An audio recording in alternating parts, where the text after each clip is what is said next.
আমার অনুভব। জীবনের মধ্যপ্রান্তে এসে আমি অনুভব করছি কিছুক্ষণ সময় আমার খুব প্রয়োজন নিজের জন্য, একান্তই নিজের জন্য।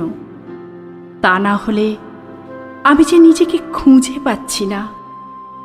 আমি শুধুই হাতড়ে চলেছি, কিন্তু নিজেকে খোঁজার সেই রাস্তা ও সময় আমি পাচ্ছি না, কিছুতেই পাচ্ছি না। কিন্তু এটুকু বুঝতে পারি, আমার জন্য এই কাজটা এখন সবথেকে জরুরি। আমি তো রবি ঠাকুর তোমার সৃষ্টির সাথে একাত্ম হতে চাই, হারিয়ে যেতে চাই তোমার সাহিত্য সমুদ্রে। কিন্তু আমি কি পারবো? আমি কি পারবো কোনো দিন? দ্বিধা দ্বন্দ্ব আবার মস্তিষ্ককে সম্পূর্ণ ঘিরে রেখেছে।